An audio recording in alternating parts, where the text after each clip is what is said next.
Success is defined as an accomplishment of an aim or purpose. An entrepreneur is defined as a purpose who organizes and operates a business, taking on greater than normal financial risk in order to do so. So my question for you today is, what is a successful entrepreneur? I mean, really, in today's world, what does it take to be a successful entrepreneur? I have some advice and some thoughts and some things that I would just like to share with you, if you don't mind, about my experiences and what I've learned as an entrepreneur. Hi, my name is Monique Jackson, and I am a celebrity publicist, a brand strategist, a business coach, a transformational speaker, a TV creator, and an entrepreneur expert. I've had the opportunity to work with some awesome people like Brandy, singer and actress, Ludacris, rapper and actor, and comedian and TV host Niecy Nash. I've worked with great athletes like Terrell Owens and Lisa Leslie and Layla Ali, just to name a few. I've worked at TV networks like BET and VH1 and TV One and WeTV. I've worked with Def Jam Records and Empire Records and Atlantic Records, and I've also worked at Universal Pictures. I've had many amazing opportunities and great things to happen with me and my career as an entrepreneur. But right now, my truest passion is teaching entrepreneurs how to grow their business, brand, and their bank accounts. So I'd love to share some of the advice that I have on becoming a successful entrepreneur. I believe one big mistake that we need to understand is that anytime in our business, we always need to be prepared. That's a mistake that we typically make. You have to be present. You have to be in the pursuit. You have to do your research. You have to be confident. You have to be determined and flexible and willing. You always have to be in search of learning and growing. It will always serve you to have a new set of tools to pull out of your toolbox, a new skill set to better serve you and your business and your customers. Because as a business owner and as a human being, we should always be learning, right? If you're not learning and you're not growing, then you're not. And as an entrepreneur, our job is to sell. And you sell best by serving. So what good is it if you're serving customers things that they don't even want? It's no good. It's no good for you. It's no good for your business. It's no good for your customers.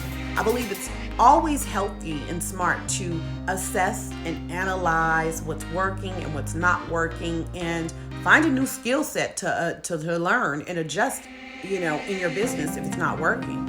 And even in life, you can't always take people with you. If it's not working, then choose carefully, because proximity is the nearness in time, space, and relationships.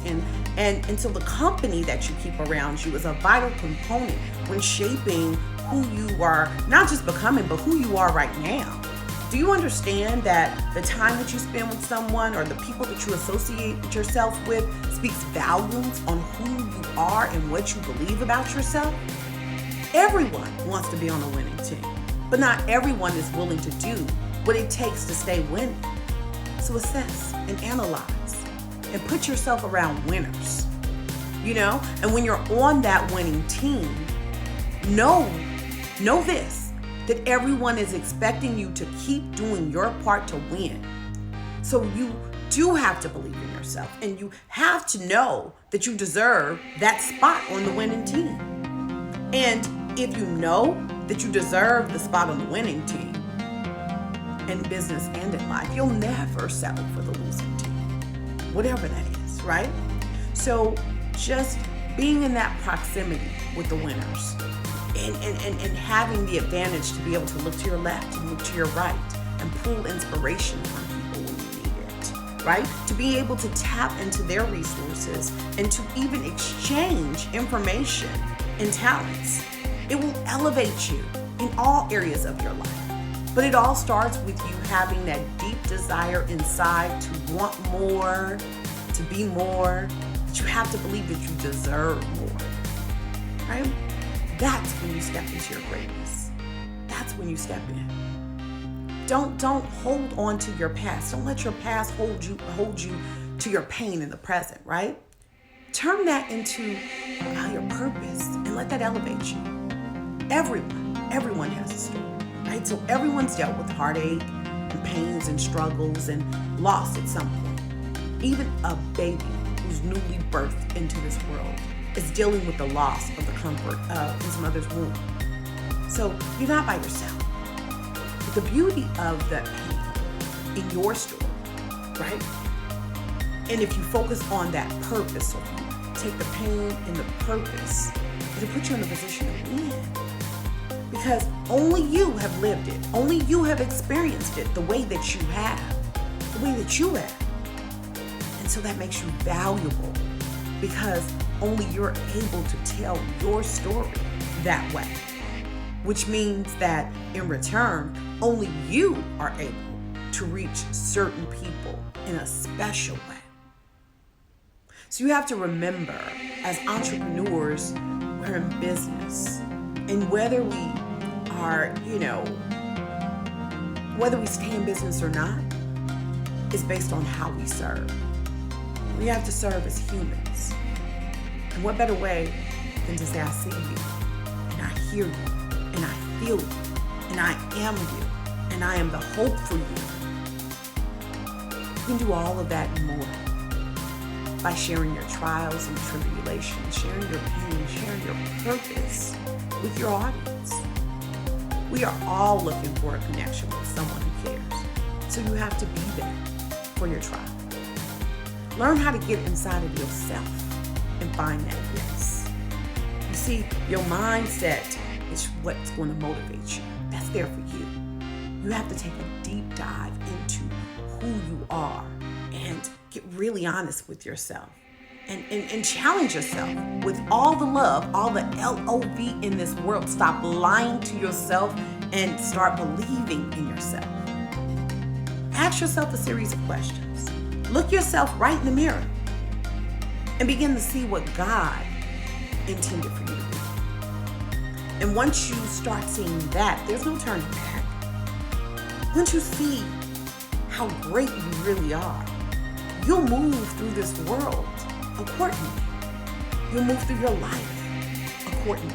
You'll move through your business accordingly. Learn every chance you get. Learn from every lesson. Turn that into a blessing. Learn how to go and get what you deserve. Learn how to raise your standards to what's acceptable to you. Know that your circumstances is no bigger. It's not bigger than God, right? And it's not too much for you to handle. Because what I know through all of my years of experiencing life and being an entrepreneur, that many times our pain is just God helping us find our purpose. So be honest with yourself and decide to face it and deal with it, whatever that is, and raise your standards, and everything will change. You will start to change how you see yourself. You'll start betting on yourself. You'll start playing bigger, and you'll start playing big to win. You have to want more. You have to be willing to do more, but first you have to decide that you really deserve more. Don't wait for people to give you the accolades. Don't wait for someone else to edify you. Don't wait for someone to give you permission to live out your dreams and your goals in this life. Sometimes you have to say enough. Enough to the old behavior, enough to the old habits, enough to the old friends, and just decide that I am deserving and I'm going to bet on myself and I'm going to move into my greatness. Good luck, entrepreneurs.